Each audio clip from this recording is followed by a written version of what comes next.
नमस्कार, प्रवास साक्षी के खास कार्यक्रम शौर्य पथ में आप सभी का स्वागत है। मैं हूं आपके साथ अंकित सिंह और हमेशा की तरह इस कार्यक्रम में मौजूद हैं brigadier DS Tripathi sir. Sir, आपका बहुत स्वागत है। और चूंकि देश में चुनाव है, चर्चा चुनाव की हो रही है, लेकिन बिल्कुल। हम चूंकि अपने इस कार्यक्रम में जो दुनिया भर में जो अशांति है उस पे बात करते हैं और रक्षा से जुड़े मामलों को लेकर हम सर से सवाल पूछते हैं और सर जवाब भी देते हैं। तो इस बार भी सर पहला सवाल हम आपसे पूछना चाहेंगे अमेरिका और इज़राइल को लेकर। जिस तरीके से देखा जाए तो इज़राइल कहीं न कहीं इज़राइल और हमास का जो युद्ध चल रहा है उसमें बार-बार शांति समझौते की बात हो रही है। लेकिन उस पे आगे क्या कुछ होना है, बात नहीं बन पा रही है। इज़राइल मानने को तैयार नहीं है, वो राफ़ा पर हमले जारी रखना चाहता है। बिल्कुल।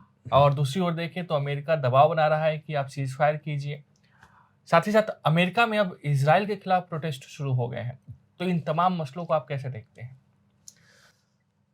देखिए अंकित, आपने जो बताया, पहली चीज़ कि अमेरिका का जो बोला बिल्कुल सही कहा कि एक तरह से देखा जाए तो ये लग रहा है कि लड़ाई अमेरिका ने शुरू की, अमेरिका ने आगे बढ़ाया और अमेरिका के ऊपर ही ये पड़ रहा है। अमेरिका सीज फायर चाहता है। हाँ। जो अब इस सीज फायर की जो बात कर रहे हैं हम, देखिए 7 महीने तकरीबन होने वाले हैं इस लड़ाई के। और आपको याद है कि हमने दर्शकों को बताया था शुरू में कि लड़ाई जल्दी नहीं खत्म होने वाली जिस तरह की है। और जो हम इतिहास देखते रहे, मिलिट्री हिस्ट्री, सैन्य के इतिहास के बारे में देखें तो लगता है कि ऐसी लड़ाइयाँ इतनी जल्दी खत्म नहीं होती, खासकर जब आप गोरिल्लाज के अगेंस्ट लड़ रहे हैं। लेकिन अभी देखिए, इस समय पिछले देखा जाए तो फरवरी से ये शांति जो प्रक्रिया है वो चल रही है। युद्ध विराम की बात फरवरी से चल रही है, लेकिन वो आगे बढ़ नहीं पाई। फरवरी, मार्च, अप्रैल कुछ न कुछ प्रपोजल आते रहे। कभी इजराइल नहीं माना, कभी हमास नहीं माना। बीच में इजराइल और ईरान इनकी आपस में भी तकरार हुई, एक दूसरे के ऊपर उन्होंने मिसाइलें दागी। और ये प्रक्रिया इजिप्ट, अगर देखा जाए तो मुख्य रूप से इजिप्ट और कतर इसमें लगे हुए हैं। अमेरिका जरूर मध्यस्थता कर रहा है बीच में, क्योंकि अब जरूरी हो गया है। जिस तरह से पूरी दुनिया भर से इजराइल के विरोध में खबर आ रही है कि इजराइल ज़्यादा कर रहा है। और वही जो आपने कहा अभी, अमेरिका में देखिए, अमेरिका में, फ्रांस में, इंग्लैंड में, जर्मनी में, यूनिवर्सिटीज़ में स्टूडेंट्स खास करके काफ़ी एग्रेसिव हो गए हैं।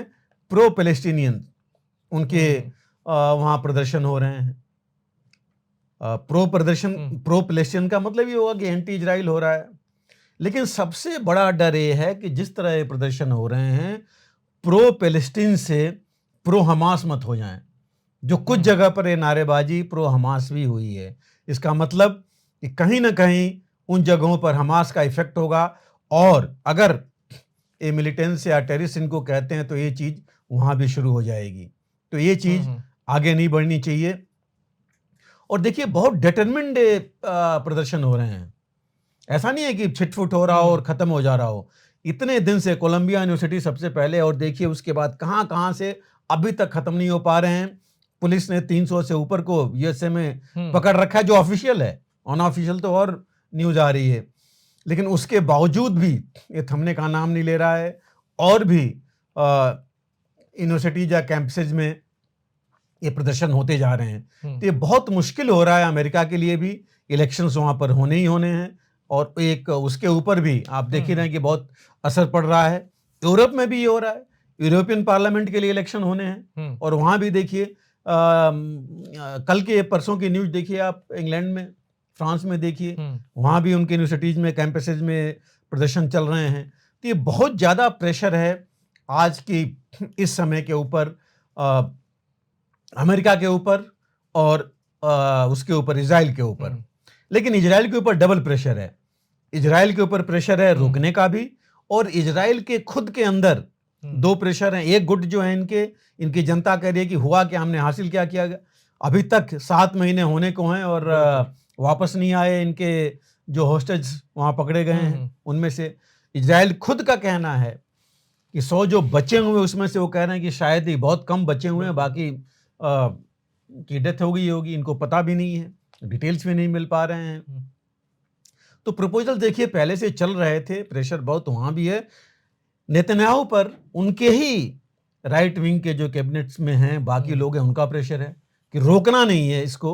उन्होंने कहा कि हमने जवाब देना है और अगर हम रुक जाएंगे इसका मतलब हुआ कि हम डर गए हैं और हमास और उसके साथ साथ बाकी जो टेररिस्ट ऑर्गेनाइजेशन है उनके हिसाब से वो उनका मनोबल बढ़ेगा और वो आगे जो है चैन से इजराइल को रहने नहीं देंगे। तो वो चाहते हैं कि खात्मा हो। तो ये प्रेशर 2-3 तरह के प्रेशर इस हिसाब से चल रहे हैं। अगर आप हमास की बात कीजिए तो हमास तो आज तक नहीं बोल रहा है कि उसका खात्मा हुआ है। हमास आज तक नहीं बोल रहा है कि कितने उसके मरे हैं, कितने नुकसान हुआ है। हाँ, वो सिर्फ बोले जा रहे हैं कि 35,000 पैलेस्टीनियंस मारे गए। वो ये कह रहा है कि उसमें औरतें बच्चे ज़्यादा हैं। वो ये कह रहा है कि 75,000 के आसपास घायल हैं और ये चीज़ यूनाइटेड नेशंस भी कह रहा है कि हाँ इस तरह हुआ है। तो ये एक चीज़, ये प्रेशर्स हर जगह से आ रहे हैं और दुनिया के पास एक्चुअली यही जा रहा है कि भाई हमास का खात्मा तो हो नहीं रहा है, पैलेस्टीनियंस मारे जा रहे हैं। तो ये एक चीज़ ऐसी है जो कि इजराइल के खिलाफ जा रही है। अब जो सीज फायर प्लान है, देखिए ब्लिंकन कल ही गए हुए थे इजराइल में, उसके बाद वो कतर में भी गए थे, वहाँ दोहा में। और जो प्लान है उन्होंने बोला है कि भाई ये एक बहुत ही एक्स्ट्राऑर्डिनरी, मतलब असाधारण प्लान है जो कि बहुत ही उदार है, बहुत ही लिबरल है। उस हिसाब से इन्होंने बोला है कि हमास को इसको एक्सेप्ट करना चाहिए और ये अगर पूरी दारोमदार हमास के ऊपर ही है, क्योंकि इजराइल ने बहुत कंसेशन दिए हैं और पूरी न्यूज़ तो आई नहीं है, बट जो कहा गया उसमें ये है कि कुछ छोड़े जाएंगे होस्टेजेज और उनके खिलाफ, उनके एवज में इजराइल भी छोड़ेगा। जो इजराइल ने तकरीबन अभी ये कहा जा रहा है कि प्रिजनर्स और इसने जो पकड़े हुए हैं वेस्ट बैंक और गाजा में मिला करके पैलेस्टीनियंस 11,000 के आसपास हैं, तो उन छोड़े जाएंगे और 40 दिन के आसपास का ट्रूस होगा। बट सबसे मुख्य बात देखिए इजराइल की आ रही है कि नॉर्दर्न गाजा में वो पैलेस्टीनियंस को लौटने देगा, जो बात पहले कभी इजराइल मानता नहीं था। वो एक बहुत इम्पॉर्टेंट इसका पॉइंट है इसमें। अब जो बातचीत रह गई है उसमें हमास का कहना है कि हम जो है सफेद झंडा लेकर के तो आगे जाएंगे नहीं, यानी सीज फायर हम नहीं करेंगे। उनका ये कहना है कि सीज फायर जो है हमको दबा के नहीं होगा, जो सीज फायर होगा वो ये होगा कि परमानेंट सीज फायर हो।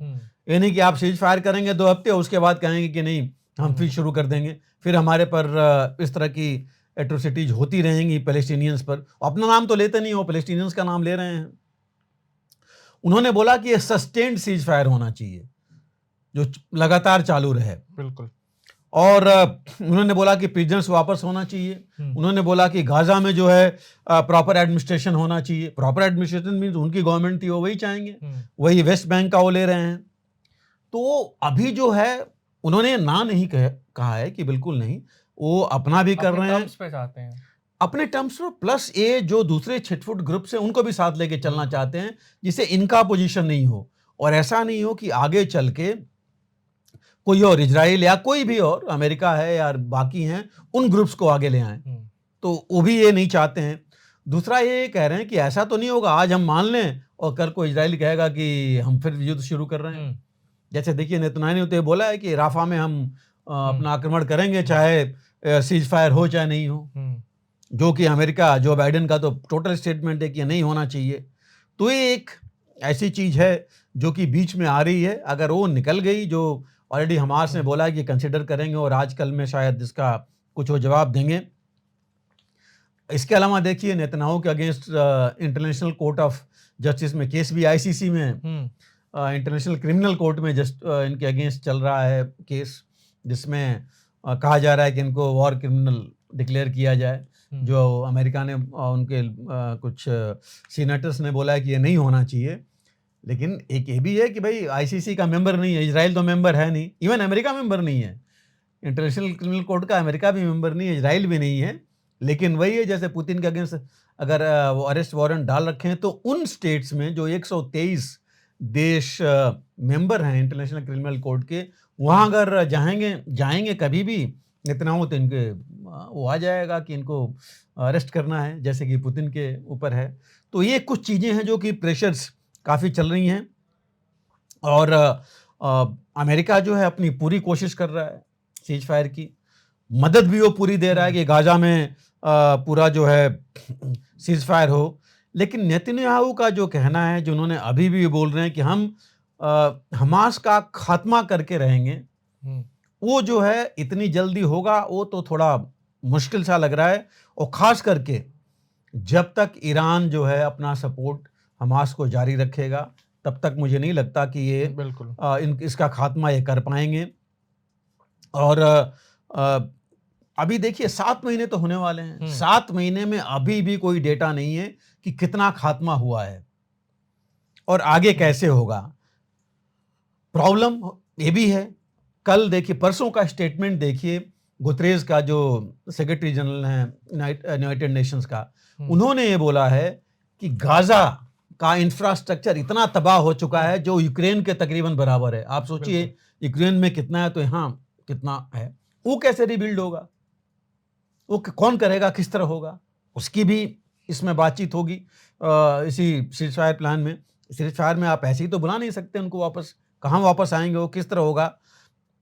तकरीबन 95% इकॉनमी पैलेस्टीन की तो गई, क्योंकि है ही नहीं, पहली बात तो कोई बिजनेस चल ही नहीं रहा है और वैसे भी वो सब खाली करके अपना चले गए हैं। हिजबुल्ला और हौतीस, क्या वो भी चुप बैठेंगे? तो ये कुछ प्रश्न हैं जिनका अभी जवाब नहीं है और ये प्रश्न ऐसे हैं कि जल्दी खत्म होने वाले भी नहीं हैं। और यूनाइटेड नेशंस का कहना है कि तकरीबन आज की तारीख में इतने एड होने के बावजूद, एड बहुत कम है, 6.25 लाख 5.75 लाख, उनका कहना है कि पैलेस्टीनियंस बिल्कुल भुखमरी के कगार पर हैं, फेमीन हैं और वो बचेंगे नहीं। तो एक कंडीशन वहाँ पर हो रखी है। और जिस तरह से टोटल विक्ट्री की बात कर रहे हैं नेतन्याहू अपने राइट विंग के दबाव में, बिकॉज वो भी नहीं चाहेंगे, पावर से निकल गए तो उनका भी मुश्किल हो जाएगा। तो ये कैसे होगा टोटल विक्ट्री, इसका भी किसी के पास जवाब नहीं है, ना अमेरिका के पास है और ना खुद नेतन्याहू के पास है। वो खाली राफा को लेके चल रहे हैं कि राफा में हम एक्शन करेंगे। फाइन, राफा में एक्शन तो कर सकते हैं, लेकिन होगा क्या? हालांकि देखिए इस लड़ाई में ये पूरा आर्टिफिशियल इंटेलिजेंस यूज कर रहे हैं। दो मेन इनके ऐसे जो ऑर्गेनाइजेशंस हैं जो इसमें मदद कर रहे हैं। अमेरिकन, ऑफ कोर्स अमेरिका का इसमें हाथ है और ये पिन पॉइंट टारगेट करना चाहते हैं। फिर भी देखिए प्रॉब्लम हो रही है, कई जगह पैलेस्टीनियंस मारे जा रहे हैं और कई जगह 3 दिन पहले थी गलती से इनके ही ट्रुप्स ने अपने ही 2 सोल्जर्स को मार दिया, इजराइल के, ये भी हुआ है। तो ये भी चीज़ आने लगी है कि कैसे ये सब चीज़ें आगे होंगी। चलिए लड़ाई की बात तो इनके ऊपर है, लेकिन ये कैसे करेंगे। इसी बीच अमेरिका में इतना प्रेशर है, जो हम बात कर रहे थे। देखिए कल ही इन्होंने, अमेरिका ने अपना अमेरिकन ऑफिशियल्स ने बोला है कि प्रेसिडेंट भी कंसीडर कर रहे हैं और ये भी कंसीडर कर रहे हैं कि वो पैलेस्टीनियंस जिनका कनेक्शन अमेरिका से है, जिनके रिलेटिव्स हैं अमेरिका से, कोई कनेक्शन है और वो जो भाग के इजिप्ट या बाकी जगह पर गए हैं, उनको अमेरिका में रिफ्यूजी स्टेटस दिया जाए। तो ये कुछ चीज़ें अमेरिका कंसीडर कर रहा है। अब इसको नेतन्याहू कैसे लेते हैं, कौन लोग इसमें जाएंगे, कितनी चेकिंग उनकी होगी, किस तरह होंगे। अब ये लोग अगर अभी इजराइल के खिलाफ इतना प्रदर्शन हो रहे हैं अमेरिका में, अगर इतने और पहुंच गए पैलेस्टीनियंस, तो वहाँ क्या हाल होगा। ये कुछ प्रश्न भी हैं जो कि मुझे नहीं लगता कि इतनी जल्दी सलूशन मिल पाएगा। बिल्कुल, कुछ शांति प्रक्रिया थोड़े समय के लिए हो जाए, लेकिन अब मुझे लग रहा है कि हमास भी थोड़ा, उसने भी अड़ियल रवैया अपनाया है कि भाई सिर्फ आपके टर्म पर हम नहीं चलेंगे। आपने, जैसे इन्होंने, ब्लिंकन ने अगर ये बोल दिया कि इजराइल बहुत लिबरल हो गया है, तो ये कहेंगे कि हमारे पास कितना मिल रहा है। और वो कहते हैं कि जैसे उन्होंने बोला कि पिछली बार की तरह नहीं कि 2 हफ्ते का सीज फायर हुआ, 4 दिन और बढ़ाया और फिर हम पैलेस्टीनियंस मरने शुरू हो गए। वो नहीं चाहेंगे, वो चाहेंगे परमानेंट सीज फायर हो, हमारे वापस आए पैलेस्टीनियंस जो इतना 15 लाख के आसपास जो इधर उधर चले गए हैं, और रीबिल्डिंग हो और उनको एडमिनिस्ट्रेशन मिले। बिल्कुल। तो ये कुछ चीज़ें मुझे नहीं लगता कि 100% इजराइल एग्री होगा, लेकिन अगर समाधान हम लोग शुरू से कह रहे हैं कि निकल आए तो ये अच्छी बात होगी। चूँकि हमने सर इज़राइल की बात कर ली, लेकिन एक और युद्ध है जिस पे पूरी दुनिया की नज़र पिछले 2 साल या अब तो 2.5 साल भी होने जा रहे बिल्कुल। हैं, और रूस है जो रुकने का नाम नहीं ले रहा है। यूक्रेन अब पूरी तरीके से अस्त-व्यस्त हो चुका है, इसमें किसी को कोई कन्फ्यूज़न नहीं है। बिल्कुल। यूक्रेन की स्थिति लगातार खराब हो रही है, इसमें भी किसी को कन्फ्यूज़न नहीं है। बावजूद इसके रूस है, आगे बढ़ते जा रहा है। अब तो जो डोनेस्क है, उसके भी एक महत्वपूर्ण कस्बे पर रूस का कब्ज़ा बिल्कुल, हो गया है। बिल्कुल। हथियार व सैनिकों की कमी लगातार यूक्रेन को परेशान कर रही है। ऐसे में अब रूस की रणनीति क्या रहने वाली है? क्या रूस जिस तरीके से एग्रेसिव है, वैसा ही उसका रुख रहेगा या उसमें कमी आएगी? क्योंकि रूस पे भी कहीं न कहीं कुछ न कुछ दबाव ज़रूर है। बिल्कुल, देखिए देखिए बिल्कुल सही कहा आपने कि हुँ, रूस अगर हम शुरू की बात करें, 2 हुँ, हुँ, साल, 2.5 साल बहुत बड़ी बात होती हुँ, है। हुँ, मतलब एक तरह से एक देश वर्ल्ड वॉर के टाइम में आ रहे हैं, कितनी लंबी युद्ध चल रही है। हुँ, युद्ध हुए हैं लंबे, चाहे वो अफ़गानिस्तान लीजिए, चाहे हुँ, हुँ, आप बाकी द इराक वगैरह लीजिए, लेकिन इस तरह लगातार नहीं चलते रहे हुँ, हैं। ब्रेक होके चलते रहे, 2 महीने, 4 महीने, 6 महीने, यहाँ तो लगातार चल रहा है। और अभी देखिए रूस ने जो आप कह रहे थे, रूस ने पूरा अपनी डिफेंसेस मजबूत कर ली है, जो हम लोग बात करते रहे थे पिछले 1 महीने से, कि 2-3 महीने हम लोग यही बात करते रहे थे कि रूस कर क्या रहा है। रूस ने अपनी डिफेंसेस पूरी जो-जो कैप्चर किया है, वहाँ डिफेंसेस मजबूत कर ली हैं। उसके बाद अब उसने पूरा अपना जो है ध्यान डोनेस्क की तरफ हुँ, और खार्किव की तरफ लगा रखा है। डोनेस्क में लगातार वो जो है कंटिन्यूअस बॉम्बिंग कर रहा है, देखिए खार्किव हुँ, में किया है। इसके साथ-साथ ओडेसा, जो एक बड़ा आपको पता ही है सी हुँ, पोर्ट है, वहाँ भी उसने बॉम्ब्स गिराए, अटैक किया। खार्किव जो है यूक्रेन का दूसरा सबसे बड़ा शहर है, उसके बहुत नज़दीक पहुँच गया है अब रूस। अगर खार्किव पर कब्ज़ा करता है, जो कि इतना आसान नहीं है, लेकिन वो बहुत मुश्किल हो जाएगा यूक्रेन के लिए। अभी की जो हालात हैं देखिए, यूक्रेन भी नहीं चुपचाप नहीं बैठा है, उसने कोई एक उसकी टाउन है कुर्स्क का, हुँ, रूस का, जिस पर उसने कुछ शेलिंग की है, लेकिन उसने मुख्य रूप से क्रीमिया पर काफ़ी टारगेट शुरू से रहा है कि क्रीमिया को किसी तरह वो अपने कब्जे में करे, यूक्रेन, जो कि सफल नहीं हो पाया। और रूस का ये कहना है कि क्रीमिया पर उसने यूक्रेन ने हुँ, मिसाइल्स और ड्रोन्स और शेलिंग की, और उसने 8 एटीएसीएम्स, आर्मी टैक्टिकल मिसाइल सिस्टम, जो एक बहुत इंपॉर्टेंट मिसाइल सिस्टम है हुँ, जिसकी हम बात कर चुके हैं, 8 को मार गिराया रूस ने।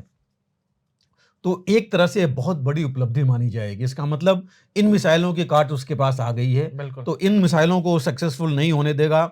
10 ड्रोन और 2 जो है गाइडेड बॉम्ब्स भी उसने डिस्ट्रॉय किए। तो ये एक ऐसी चीज़ है कि रूस के पास जो भी है, इतने ये सारे तो वेस्टर्न वेपन्स हैं, इनकी काट अब शायद रूस ने के पास आ गई है, जो ये सक्सेसफुल नहीं हो पा रहे हैं। और अभी बॉर्डर टाउन 2 जो आपने कहा, 2 बड़े इंपॉर्टेंट बॉर्डर टाउन जो है वो यूक्रेन के हाथ से निकल गए हैं। अद्विका, जो मेन हमने बात की हुँ, थी मार्च में, उसके बावजूद ये निकले हैं। एक समरिका करके है डोनेस्क में ही, और ओचेटिलिन करके है जो 15 किलोमीटर आगे है अद्विका से। तो आप समझिए कि कितना आगे बिल्कुल। रूस पहुंच गया है। ये अभी की बात है, 28-29 अप्रैल की बात हुँ, है, जब ये इतना आगे वो पहुंच गया है।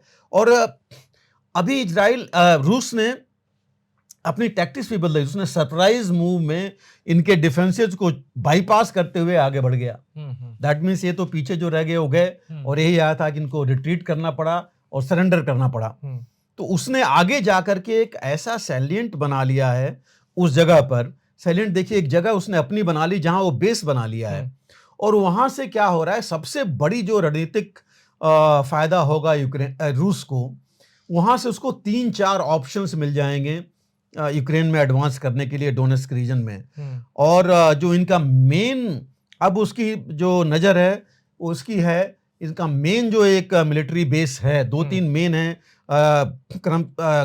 जो क्रामाटोर्स्क टाउन है उसके आसपास के लिए, हुँ, और खार्किव और इसको थ्रेटन करने के लिए।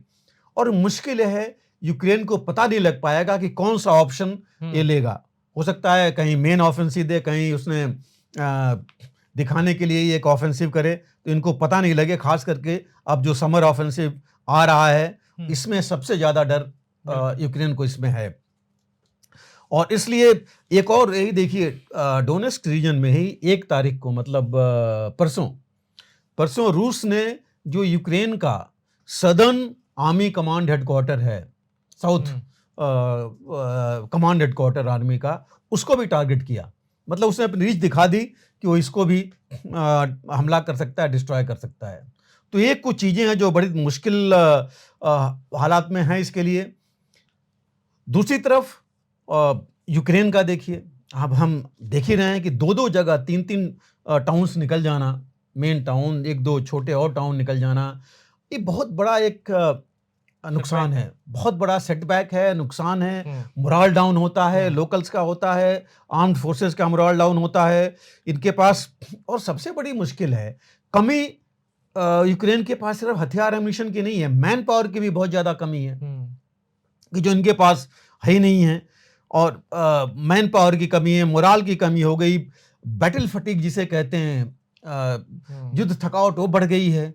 अब आप देखिए जो परसों की इनकी ही न्यूज़ है कि 30 यूक्रेनी मारे गए हैं, और यूक्रेन से ही, इन्हीं की वजह से जो भाग रहे थे, ये कह रहे थे कि दूसरे देशों में जो इनका कॉन्स्क्रिप्शन है मोबिलाइजेशन से बचने के लिए। बिल्कुल। अब ये बहुत बड़ी चीज़ है कि 30 इनके खुद के मारे जाएं जो भाग रहे हैं वैसे बचने के लिए। तो ये हालत आप समझ सकते हैं कि कितना बुरा हाल है। दूसरी तरफ रूस ने क्या किया, रूस ने अभी जितने कैप्चर्ड वेपन्स हैं 12 देशों से, नाटो के तो वही हैं, साउथ अफ्रीका और बाकी सभी तकरीबन, अमेरिका, इंग्लैंड, फ्रांस, जर्मनी, इतने, और साउथ अफ्रीका, सबके जो वेपन्स हैं 30 मेन वेपन्स उसको डिस्प्ले पर डाला है, जिसमें इनके लेपर्ड टैंक्स हैं, अब्राम 1 टैंक्स हैं, मरोडर, मतलब मेन हैं, जिसका समझा जाता था कि ये बहुत घातक हैं, इनके सामने कोई टिक नहीं सकता। अब इससे मोराल देखिए कितना बढ़ गया है रूस का भी, लोग अब बहुत तादाद में देखने जा रहे हैं इसके लिए।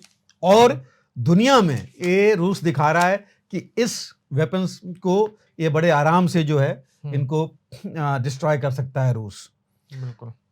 दूसरी चीज, रूस ने अपना मोबिलाइजेशन भी कर लिया। देखिए 1.5 लाख उसने और अपने ट्रेन कर लिए इसी 3-4 महीने में अपने ट्रुप्स, और उसने 3 गुना अपना वेपन्स और आर्म्स एम्युनिशन प्रोडक्शन बढ़ा दिया है। उसने आपको पता ही है कि वो नॉर्थ कोरिया से ले रहा है शेल्स, आर्टिलरी शेल्स, और बीच में तो ये भी न्यूज़ आई थी कि एक मिसाइल पकड़ी गई है, मतलब जो शॉट डाउन हो गई थी, गिरी थी यूक्रेन में, कि वो नॉर्थ कोरिया की है। ईरान और बाकियों से ड्रोन्स और बाकी चीज़ें हम देख रहे हैं, और इसीलिए अभी जो है पुतिन कॉन्फिडेंट है, वो कह रहे हैं कि हम तो अपना हासिल करेंगे, एम उसकी तरफ चलते चले जाएंगे।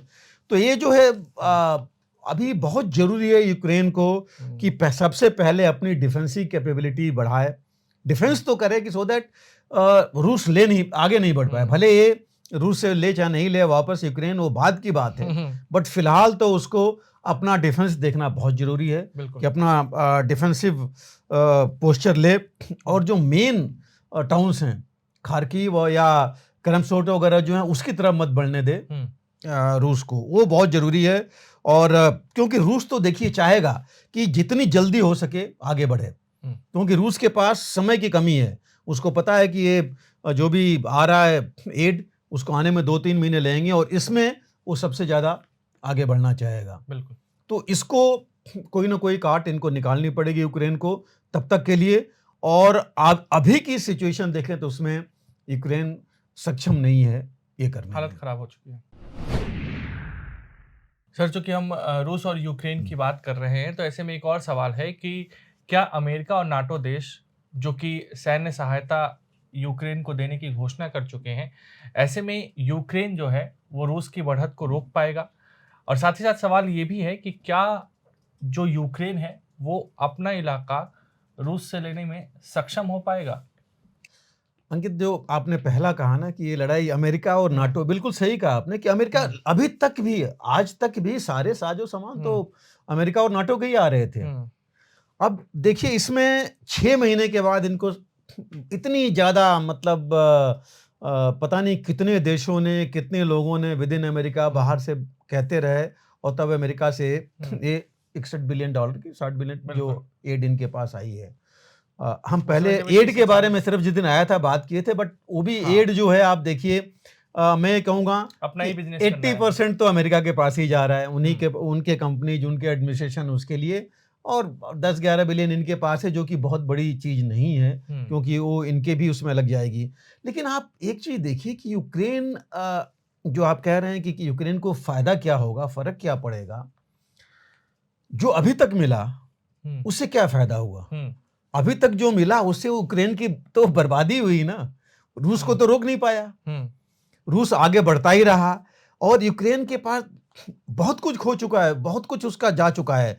देखिए उसकी ज़मीन गई, हम्म, टेरिटरी गई उसकी, उसका इंफ्रास्ट्रक्चर गया, पावर गया, रोड्स गए, रेलवेज़ गए, ब्रिजेज़ गए, मैं आदमी आदमी, बच्चे, औरतें वो गईं, हम्म, मटेरियल डैमेज हुआ, और जो सबसे बड़ी चीज़ है हम्म, देखिए, उसकी इंफ्रास्ट्रक्चर गया, उसकी जो मोराल है वो कितना डाउन हो गया है। हम्म, और ये जो जो कुछ भी इसको मिल रहा है, बहुत देर से मिल रहा है, और ये नहीं कहेंगे, कई बार कहते हैं ना हम कि देर आए दुरुस्त आए, नहीं, इसमें दुरुस्त नहीं आए, इसमें बहुत नुकसान के बाद आए हैं। तो ये जो है, इससे हुआ क्या है, आज की तारीख में इतनी सहायता मिलने के बावजूद हम्म, यूक्रेन टोटली आउट नंबर्ड है, हम्म, आउट मैन्यूवर्ड है, आउट गन्ड है रूस से। हम्म, मैन पावर में कम है, उसके मैन पावर है नहीं आज उसके पास लड़ने के लिए, मोबिलाइजेशन वो कर नहीं पा रहा है, लोग भाग रहे हैं। हम्म, रूस ऑलरेडी कर चुका है, रूस ने प्रोडक्शन अपने इतने ज़्यादा कर रखे हैं, और कहा यह जा रहा है, यूक्रेन का कहना है, जेलेंस्की का कहना है कि रूस की 10 गन के अगर वो 10 गन फायर करता है तो यूक्रेन सिर्फ 1 गन फायर कर रहा है, मतलब 1/10 है। तो आप समझ लीजिए कि इतने के बावजूद फायदा क्या मिला यूक्रेन को। हम्म, अब जो एड मिल रहा है उसकी हम बात कर ही चुके हैं कि 23 बिल्कुल। बिलियन डॉलर उनको रिप्लेनिश का है, मतलब अमेरिका में हम्म, रखेगा इनको रिप्लेनिश करने के लिए। 14 बिलियन डॉलर मिल रहा है यूक्रेन को, वो भी इसी में है कि वहाँ का जो इनको मिला है रिपेयर, रिप्लेनिशमेंट, बाकी चीज़ें करने के लिए। बाकी 11 अगेन एडमिनिस्ट्रेटिव और बाकी चीज़ें, तो ऐसे करके ही है। तो बहुत ज़्यादा कुछ इनको मिल नहीं रहा है। और हम जो पहले बात कर चुके हैं कि जो जिस पर बहुत ज़्यादा अमेरिका डिपेंड कर रहा था, यूक्रेन डिपेंड कर रहा था, मिसाइल्स पर, बाकी चीज़ों पर, चाहे वो पैट्रियट था, चाहे आर्मी टैक्टिकल मिसाइल सिस्टम थी, tanks, Leopard, Abrams, Marauder, armoured fighting vehicles, ये सारे कहीं काम नहीं कर पा रहे हैं।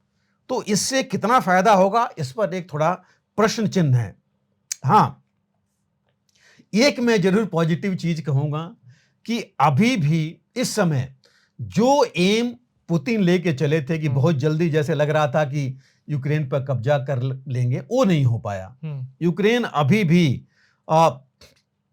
भले 20% उसकी चली गई है, लेकिन 80% लेकर के तो बैठा हुआ है। 80% उसके पास है, ऑफेंसिव है। और नेगेटिव पॉइंट ये रहा कि सब होने के बावजूद भी वो 20% वापस नहीं ले पाया, जबकि सब कुछ मिला और उसको और कुछ चाहिए। बल्कि आप देखिए, धीरे धीरे, हम लोग पहले बात कर चुके हैं कि 1-2 गांव उसके और टाउन्स चले जा रहे हैं और नुकसान उसका हुआ जा रहा है। और क्या नुकसान हुआ है, देखिए टैक्टिकल सेटबैक्स कितने हुए लड़ाई के मैदान में। रणनीतिक वो जो है, आगे कोई प्लान ऐसा नहीं बना पाया, आर्मी चीफ को बदलना पड़ा उन्होंने, तब भी जो है बहुत ज्यादा कुछ नहीं कर पाया, मोराल नहीं बढ़ पाया। लोगों का मोराल शुरू में, अगर आपको याद होगा अंकित, कि जब ये लड़ाई शुरू हुई थी 2022 में, तो लोग सड़कों पर आकर के टैंकों को रोक रहे थे, रूस के लोग इनके सैनिकों के सामने आ रहे थे। अब लोग दिखाई नहीं पड़ रहे हैं, बिकॉज है नहीं, उनका विल जो है पूरा टूट चुका है। और अभी तक जो लड़ाई चल रही थी वो यूक्रेन की सिर्फ चल रही थी, जो कुछ मदद नाटो और अमेरिका से मिल रही थी। तो इसलिए अब जो है, बीच में आप देख लीजिए क्या कितना रुका रहा, और जो मिल रहा है उसकी वजह से देखिए कुछ काम तो हो सकता है जो यूक्रेन करेगा और जो करना चाहिए। एक हमने बोला कि यूक्रेन को चाहिए कि पहले अपने डिफेंसेस सही करे, जिससे दूसरे को आगे नहीं बढ़ने दे। लेकिन 1000 किलोमीटर में अगर उसके पास मैन पावर नहीं है, बिकॉज डिफेंसेस का मतलब डिफेंस हमेशा जो है वो मैन पावर खाता है, मतलब ज्यादा आपको मैन पावर डिप्लॉय करना पड़ेगा बिल्कुल। जमीन हालात रोकने के लिए, हम्म, क्योंकि वो वहां पर हर एक जगह आपको चाहिए कि आदमी हैं और मशीन्स और वेपन्स हों रोकने के लिए। दूसरा, अपने आप को यूक्रेन रीऑर्गेनाइज करे, स्ट्रेटेजी अपने आप बनाए, रीस्ट्रेटेजाइज करे, स्ट्रेटेजी बनाए जिससे कि वो डिले कर सके रूस का ऑफेंसिव, कि रूस को आगे नहीं बढ़ने दे, रूस पर और कैजुअल्टी डाले, रूस का नुकसान करे कि रूस डिफेंसिव में हो जाए, रूस आगे नहीं बढ़े, और इन्हीं अगर जो वेपन्स मिल रहे हैं उसके साथ। दूसरा जो है, थोड़ी बहुत जहां पॉसिबल हो वो अपना टेरिटरी गेन करे, भले 1% हो, जिससे उसके ट्रुप्स का और उसके लोगों का मोराल बढ़े। और जो प्रश्न उठाए जा रहे हैं पूरे नाटो में, अमेरिका में, कि हमने पता नहीं कितने सैकड़ों बिलियंस डॉलर्स खर्च कर दिए और मिल कुछ नहीं रहा है, अभी तक कुछ हुआ नहीं, हासिल हुआ नहीं है। तो ये जो चीज है ये देखना पड़ेगा। दूसरी चीज, इस लड़ाई ने एक बड़ी चीज कर दी जो हम भी बात कर रहे थे, कि आज अभी तक लोग नाटो के और अमेरिका के वेपन्स को, हथियारों को बहुत ओवर एस्टिमेट कर रहे थे कि बहुत बढ़िया हैं और इनके सामने तो कोई टिकेगा नहीं। नाटो और अमेरिका एक्सपोज हो गए हैं उनकी, और देखिए उनके वेपन से कुछ खास फायदा हो नहीं पाया यूक्रेन को, और ये दूसरों के लिए भी यही चीज आएगी कि वो भी कहेंगे कि इससे हो क्या पाएगा। विद इन नाटो भी मैं कहूंगा, आप देखिए आज यूरोप की क्या हालत है, उनको भी लग गया कि वो सिर्फ अमेरिका के ऊपर डिपेंड नहीं हो सकते नाटो का पार्ट बन करके अपने डिफेंसेस के लिए, क्योंकि उसी वेपन से उन्होंने देख लिया कि काम नहीं चलेगा। इसीलिए आप देखिए मैक्रो क्या कह रहे हैं, यूरोपियन यूनियन में इलेक्शन हो रहा है, इलेक्शन का मेन मुद्दा यूक्रेन है। एक पार्टी कह रही है कि यूक्रेन को हमें सहायता देते रहना चाहिए, दूसरा का क्वेश्चन कर रहा है कि क्यों देते रहें, उससे मिल के आ रहा है, हम तो अपनी सिक्योरिटी देखें कि हमारा क्या होगा। और जो नाटो पहले 1% सोच रहा था जीडीपी का खर्च करने के लिए कंबाइंड सिक्योरिटी के लिए, अब कह रहे हैं 2.5-3% करना पड़ेगा। तो आप सोचिए उनके इन्फ्लेशन से लेके हर एक चीज पर कितना फर्क पड़ेगा। तो ये एक चीज एंगल और आ गया है। तो मुझे लगता नहीं कि बहुत ज्यादा मिलना भी है यूक्रेन को। बाकी भी कुछ दिए जा रहे हैं, जैसे इंग्लैंड ने भी कुछ बोला है कि देंगे, बाकी कुछ कंट्रीज दे रही हैं, लेकिन जितना भी दे देंगे कम से कम 3 महीने 4 महीने का टाइम लगेगा। आप देखिए F-16 इनको बोले हुए 1 साल हो गए, अभी तक आए नहीं। तो एक मिलेंगे भी वेपन्स, कितने कामयाब होंगे, उनकी स्ट्रेटजी कौन बनाएगा और कौन चलाएगा, कौन, ये भी तो अब। हाँ बिल्कुल, मैं उसी पर आ रहा था, आपने वो खोल दी जो मैक्रोन ने पहले बोला था कि हमें मैन पावर या अपने सोल्जर्स भेजने पड़ेंगे। अद्वैत ये तो चलाई क्यों उन्होंने बोला, क्योंकि उनके सारे देने के बावजूद यूक्रेनियंस कुछ नहीं कर पाए, छोड़ के भागा ये वेपन्स। और अब रूस तो और चीन मिलकर तो रिवर्स इंजीनियरिंग कर ही लेंगे, जो भी इनके उन्होंने अब्राम और बाकी जो टैंक्स और बाकी मिसाइल जो भी पकड़ी हैं उनको फायदा होगा। तो ये कुछ चीजें हैं जो कि एक्सपोज कर दिया, जो आपने कहा नाटो को, और नाटो को ही प्रॉब्लम होगी। तो ये मेरे हिसाब से 3-4 महीने लग जाएंगे कि यूक्रेन को कुछ फायदा हो पाए और अपनी स्ट्रेटजी यूक्रेन कुछ बना पाए। लेकिन अभी भी देखिए मुझे लग रहा है कि युद्ध जल्दी रुकने वाला नहीं है और पूरे 2024 चलेगा, मतलब तीसरा साल पूरा हो जाएगा। और देखिए चलेगा ही नहीं, यूक्रेन को कोई मैक्सिमम मुझे नहीं लगता कि कुछ ज्यादा फायदा इस साल में हो पाएगा। बिल्कुल, क्योंकि इस साल में 2-3 चीजें, उधर जो इजराइल और हमास चल रहा है वो भी इतनी जल्दी तो नहीं होगा।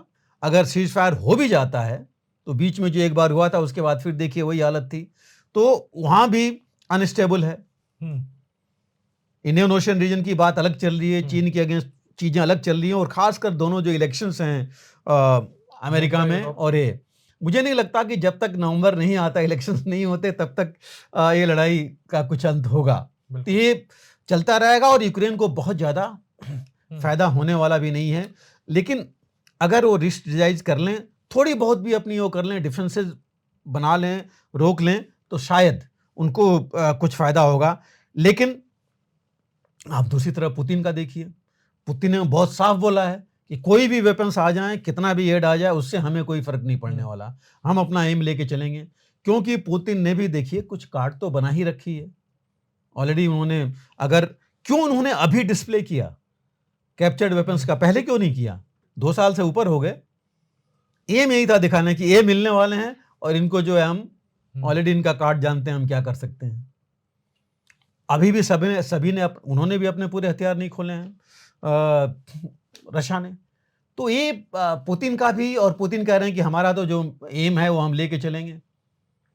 तो वो भी मुझे नहीं लगता कि पूरे यूक्रेन पर काबिज हो पाएंगे, वो उनके उसमें भी नहीं है। बट इतना जरूर है अभी कि कुछ गेन रूस पुतिन को हो रहा है, रूस को हो रहा है, वो अभी होगा। वो कुछ और आगे बढ़ सकते हैं। स्ट्रेटजी अगर उन्होंने बना रखी है अपनी समर स्ट्रेटजी, और खार्किव या क्रामाटोर की अगर वहाँ तक पहुँच गए तो फिर यूक्रेन और मैं कहूँगा नाटो और अमेरिका को बहुत मुश्किल हो जाएगा। और ओडेसा पोर्ट को हर हालत में यूक्रेन को अपने पास रोकना पड़ेगा, क्योंकि वही एक उनके पास ओपनिंग है ब्लैक सी में, और कुछ नहीं है। और वो अगर चला गया हाथ से तो फिर यूक्रेन तो बिल्कुल ही एक तरह से लैंडलॉक्ड हो जाएगा, बहुत मुश्किल हो जाएगा। तो ये 2-3 चीजें हैं जिसको जो भी वेपन्स मिल रहे हैं उसको लेकर के मैं कहूँगा कि यूक्रेन को पहले डिफेंसिव होना चाहिए, अपने डिफेंसिव ठीक कर ले कि और आगे नहीं आ पाए रूस, और तब जो है वो रूस के ऊपर प्लानिंग करे, स्ट्रेटजी बनाए और आगे बढ़े। अब चूंकि बहुत हो गई बाकी इधर उधर की बातें, अब थोड़ा पड़ोस पे आते हैं सर। और पड़ोस से जिस तरीके से खबरें आ रही हैं वो वाकई भारत के लिए तो अच्छी नहीं है। बांग्लादेश भारत का बहुत करीबी, शेख हसीना को अगर देखा जाए तो इंडिया को लेके वो हमेशा पॉजिटिव रही है। बिल्कुल। चाहे वो किसी की भी सरकार इंडिया में रही है, लेकिन वो हमेशा इंडिया को लेकर पॉजिटिव रही है। लेकिन इस बार जो कुछ भी हो रहा है वो इंडिया के लिए ठीक नहीं है। चीन और बांग्लादेश एक साथ सैन्य अभ्यास करने जा रहे हैं। ये भारत के लिए क्या किसी चिंता की बात है? क्या भारत को बांग्लादेश को लेकर अपनी रणनीति बदलनी होगी? भारत के लिए क्या इम्पैक्ट इस युद्ध अभ्यास से आप देख सकते हैं? अंकित देखिए, जो आपने कहा बिल्कुल सही है कि चिंता की बात तो है। हाँ। क्योंकि चीन अगर हमारे पड़ोस में कहीं भी कुछ करता है तो हमारे लिए चिंता की बात होनी भी चाहिए और है भी, इसमें कोई दोहरा नहीं है। हाँ, मालदीव देख लीजिए, कहीं भी देखिए, आप नेपाल देख लीजिए, मालदीव देख लीजिए, भूटान के साथ देख लीजिए, वो कैसे श्रीलंका थोड़ा सा संभला है अब बर्बाद होने के बाद। संभला है, लेकिन फिर भी उसके जाल में तो पड़ ही गया है। हाँ, जाल में तो पड़ गया है। अभी देखिए कुछ दिन पहले जो आप श्रीलंका की बात कर रहे हैं, उनके प्राइम मिनिस्टर वहां गए थे चीन में। तो ये जो स्ट्रिंग ऑफ पर्ल्स की हम बात करते हैं कि चीन भारत के चारों तरफ कर रहा है स्ट्रिंग ऑफ पर्ल्स, उसमें एक और इसने पर्ल जोड़ी है बांग्लादेश की। और ये पहली बार है, जो आप कह रहे थे बिल्कुल सही है, कि पहली बार सैन्य अभ्यास बांग्लादेश और चीन करने जा रहे हैं, जो अभी तक इनके पास नहीं था, हुआ नहीं था। और ये जो कह रहे हैं, ये कह रहे हैं कि बांग्लादेश चाइना गोल्डन फ्रेंडशिप 2024 जो इन्होंने नाम दिया है इसका। तो और इनका कहना है कि ये मैं वो चीज़ बता रहा हूँ जो देखिए चीन की न्यूज़ एजेंसी ने दिया है, चीन ने अपने साइट पर दिया है, उसमें बांग्लादेश में भी न्यूज़पेपर्स ने दिया है उस पर इसके बारे में। और उसमें कहा जा रहा है कि यूएन पीस कीपिंग के बारे में ट्रेन करेंगे। इनका कहना है कि ये जो है म्यूचुअल कोऑपरेशन कैसे कर सकते हैं, इसमें एक दूसरे की मदद, अगर कोई मुसीबत आती है, counter terrorism measure, anti hijacking measure, इस तरह की चीज़ें, टेररिस्ट कैंप एलिमिनेशन। अब मुझे ये बताइए कि बांग्लादेश में कितने टेररिस्ट हैं, टेररिस्ट एक्टिव हैं, ऐसे कौन से कैंप्स हैं जिसको बांग्लादेश को प्रॉब्लम है या चीन को प्रॉब्लम है, उनसे इतने कौन से वहाँ पर टेररिस्ट हाइडआउट्स हैं। तो एक सोची समझी जो कहते हैं कि लोगों के आंख में धूल झोंकने वाली चीज़ चीन ने अपने साइट पर दी है कि अगर आप जो भी ऑपरेशन इस तरह के कर रहे हैं, इसकी बेसिक चीज़ ये है कि हो सकता है कि आप देखना चाहते हैं कि टैक्टिक्स क्या है। लगभग टैक्टिक्स बराबर वही है बांग्लादेश की और हमारी। उनके लोग हमारे यहाँ ट्रेन होते हैं, हमारे ऑफिसर्स वहाँ ट्रेन होते हैं। तो ये अभी चीन कर रहा है और उद्देश्य जो आपने कहा उसका मेन तो यही है कि कैसे वो इसको बांग्लादेश को भी अपने चंगुल में ले। इम्प्लीकेशन हम आएंगे, लेकिन देखिए ये नई चीज़ भी नहीं है। मैं नहीं कहूँगा कि नई चीज़ है। इन्होंने 2012 में एक ट्रीटी की थी आपस में, बांग्लादेश और चीन ने, कि म्यूचुअल कोऑपरेशन ये करेंगे, इंक्लूडिंग सैन्य सहायता में। और मैं एक चीज़ और देखिए अंकित की पिछले अगर आर्म्स सेल्स में जो मैक्सिमम लोग जो देश जो वहाँ से हथियार और खरीद रहे हैं चीन से, पहला नंबर है पाकिस्तान का, तकरीबन 26 कितने जो भी बिलियन डॉलर का है। उसके बाद बांग्लादेश का है।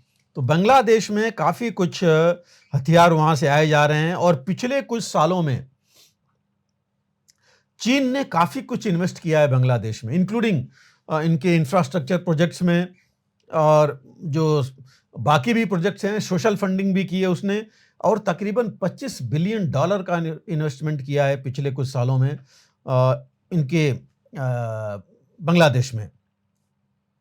और अभी देखिए रिसेंट 2023 में, मतलब पिछले साल, इसने चीन ने एक सबमरीन का बेस बनाया है, डॉक बनाया है बांग्लादेश में, कोक्स बाजार के पास, जो कि तकरीबन 1.2 बिलियन डॉलर के कॉस्ट है उसकी, जो उसने वहाँ बनाया है। और इससे पहले देखिए जुलाई 2017 में 2 सबमरीन्स उसने बांग्लादेश ने खरीदी थी, हालांकि शेख हसीना ही थी उस समय। और 2 सबमरीन रिफर्बिश्ड थी, बट 2 सबमरीन उन्होंने खरीदा था इनसे, ये कहने के लिए कि हम अपने नेवी को अपग्रेड कर रहे हैं इंडियन ओशन रीजन में, और ज़्यादा 3 डायमेंशनल होने के लिए। अब कितना बड़ा थ्रेट बांग्लादेश को है, किससे है, ये तो नहीं कहा जा सकता इस समय। भारत से तो डेफिनेटली नहीं है। लेकिन मुख्य इसका इम्प्लीकेशन क्या है, देखिए कि अगर ये सबमरीन्स चीन की हैं, बेस भी चीन ने बनाया है, इसका मतलब इसका मेंटेनेंस, जो रख रखाव और बाकी चीजें हैं, सपोर्ट है, चीन देगा। तो चीन वहां पर अपने लिए जरूर हासिल करेगा जगह, अपना इक्विपमेंट लाएगा। और इक्विपमेंट कौन से आते हैं, वही होंगे जो मॉरिशस और बाकी जगह श्रीलंका में कर रहा है वो। तो ये एक स्पाइंग का ही उसका एक तरीका होगा, जो कि वो डोमिनेट करना चाहेगा बे ऑफ बंगाल को। अब बे ऑफ बंगाल मतलब कि मेडागास्कर से लेकर के पूरा जो है आप इंडियन ओशन रीजन में, क्योंकि वही वो चाहता है जहां पर बहुत ज़्यादा आगे नहीं है। और कोई ये गारंटी नहीं है कि 2 सबमरीन के बाद बांग्लादेश और नहीं देगा या चीन नहीं देना चाहेगा। और अगर देगा तो कॉन्ट्रैक्ट अपना ऐसा रखेगा कि उस पर उसका वर्चस्व कुछ हद तक रहेगा। तो ये देखिए इसका इम्प्लीकेशन तो बहुत सीधा है कि ये ऐसा करने से वो जो है वहाँ पर कॉक्स बाजार या बाकी जगह अपनी जो इंडिया को वल्नरेबल बना दिया है ऑलरेडी। हमारा जो अंडमान और निकोबार कमांड है उसकी टो ये ले सकता है, और जो बे ऑफ बंगाल का एरिया है जिसमें हम डोमिनेट करते हैं, उस पर ही वो किसी न किसी तरीके से चाहेगा कि इंफॉर्मेशन उसको वहाँ की मिलती रहे। अभी इसके अलावा उसने, चीन ने बांग्लादेश को टैंक भी दिए हैं। नारिंको इसकी मेन सप्लायर है, और 2000 में उसने टैंक दिए थे इनको। उसने short range shoulder fired air defence system भी दिए हैं बांग्लादेश को। तो ये ऐसा नहीं है कि अभी की बात है। HQ7 सिस्टम है जो इसने दिया हुआ है, ये 2000 से तकरीबन ये चलता आ रहा है। ट्रांसपोर्ट व्हीकल्स हैं, उसने इनको दिया है। RT एमुनिशन दिया हुआ है बांग्लादेश को। हालांकि ये न्यूज़ आई थी 2020 के आसपास कि जो सामान चीन से बांग्लादेश में आया है, बांग्लादेश बहुत उससे सेटिस्फाइड नहीं है। कई एमुनिशन काम नहीं कर रहे थे जो इनके पास आए। कुछ गाड़ियां जो आई, ट्रांसपोर्ट व्हीकल जो आए, जो ट्रांसपोर्ट मीन्स नॉर्मल ट्रांसपोर्ट नहीं, छोटी मोटी मिसाइल्स या बाकी चीज़ों जो मेन इनकी टैंक्स इनके लिए ट्रांसपोर्ट करने वाली थी, वो काम नहीं कर रहे थे। तो ये न्यूज़ 2020 में आई थी, लेकिन इसके बावजूद उनसे बांग्लादेश को मिलता रहा है सामान, क्योंकि एक तो सस्ता देता रहा है, पुराने सामान भी हैं जो उनको बाद में पता लगा है जो उसने दिया है। तो जो डेट डिप्लोमेसी है चीन की, वो तो चली रही है, और अब चीन हमेशा ये चाहेगा कि कुछ न कुछ किसी न किसी तरीके से एक कंटिन्यू करे और अपना वो कब्जा बनाए। तो पहले अभी तक देखिए नेवी तक था, सामान तक था, अब उसने इस एक्सरसाइज करके उसने बोला है कि इंटीग्रेटेड एक्सरसाइज होगी, वो अपनी टीम अभी भेजेगा, अभी जल्दी आने वाले हैं, इसी हफ्ते में शायद आने वाले हैं। ये भले बड़े छोटे लेवल की बात की जाए कि छोटे लेवल पर है, लेकिन है तो शुरू तो कर रहा है, अगली बार फिर वो बड़े लेवल की करेगा, और क्या इक्विपमेंट लाता है, किस तरह है, ये कहा नहीं जा सकता। अब मेरे हिसाब से तो देखिए, पहली चीज ये है कि वो इंडियन ओशन रीजन में एक्सेस हर तरह से चाहता है कि कहीं से मिले। म्यांमार में भी एक बेस बना रहा था पहले, अब इसने बांग्लादेश में ये बेस बना लिया। तो ये फोकस इसका टोटल है इंडियन ओशन रीजन। और हमारा जो है एक एक्सरसाइजेस करके, ऐसा नहीं कि उसने एक्सरसाइजेस पहले नहीं किए हैं, पिछले साल भी देखिए उसने मई में एक्सरसाइजेस की थी 5 देशों के साथ, जिसमें कि वियतनाम, मलेशिया, थाईलैंड, इनकी फोर्सेज आई थी जिनके साथ इसने एक्सरसाइजेस की थी। लेकिन बांग्लादेश जो बिल्कुल हमारे साथ है, उसके साथ ये पहली बार ये एक्सरसाइज हो रही हैं, और ये धीरे धीरे अगर इसमें हस्तक्षेप नहीं दिया गया तो बांग्लादेश को अपने ऊपर डिपेंडेंट बना लेगा। बिल्कुल। और वो जब सिचुएशन हो जाएगी तो हमारे लिए और मुश्किल हो जाएगी, खास करके साउथ सी में तो हमने बता दिया, अंडमान निकोबार कमांड और बे ऑफ बंगाल रीजन, लेकिन जो हमारा नॉर्थ ईस्ट है, chicken neck area, Siliguri corridor कहिए, और पूरा नॉर्थ ईस्ट में कहूँगा, उसके लिए ये हमारे लिए मुश्किल हो जाएगा। और उसके लिए ये जो है हमें कोई ना कोई चीज ढूंढनी पड़ेगी जिसको वो रोकने के लिए। बिल्कुल। और इसमें हालांकि भारत ने बोला है कि हम तो हमेशा नज़र रखते हैं कोई एक्टिविटी जो हमारे नेबर्स हैं, हमारे अगल बगल होती है, और इस पर भी हम नज़र रखेंगे जो भी हमारे सिक्योरिटी और इकोनॉमी को इफेक्ट करेगी। और ये चीज़ दोनों को इफेक्ट कर रही है।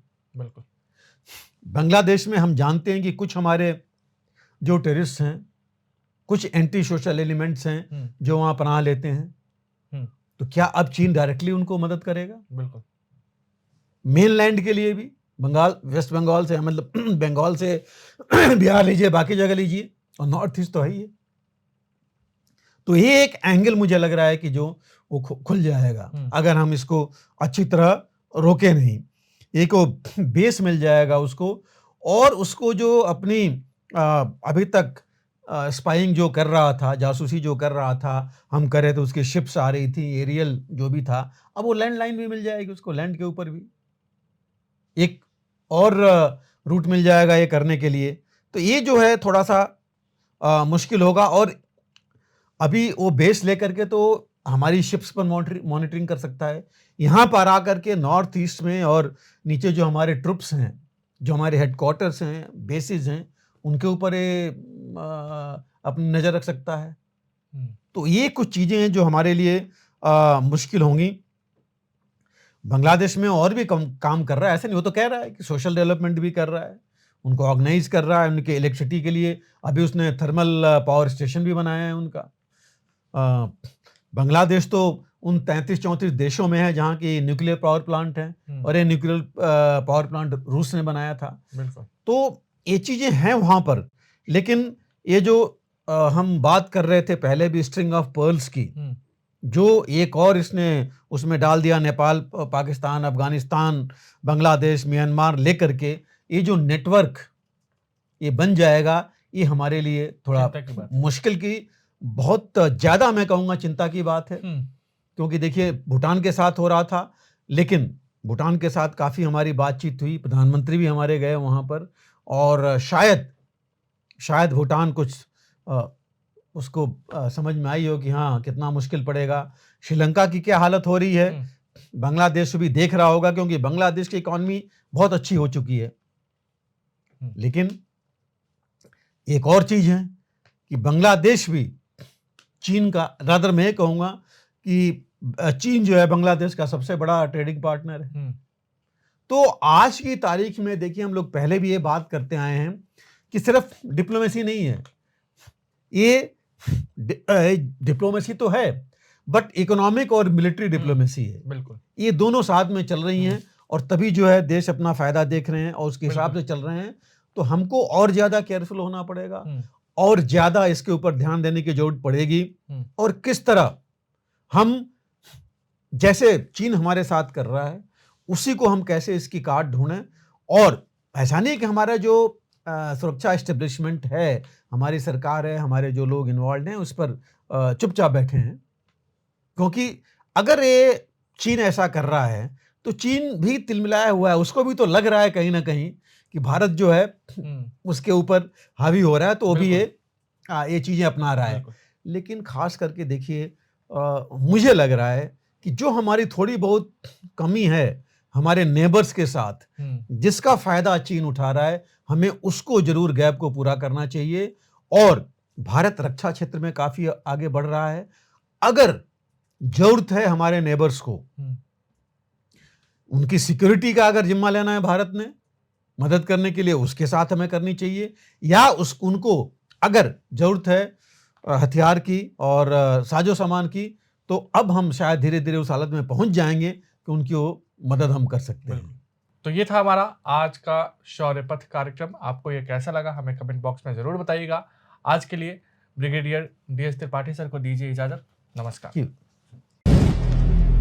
अगर आप भी लेना चाहते हैं देश दुनिया की तमाम जानकारी, तो आज ही सब्सक्राइब करें हमारे चैनल को। साथ ही नीचे दिए बेल आइकन को जरूर दबाएं ताकि हर अपडेट आप तक पहुंच सके।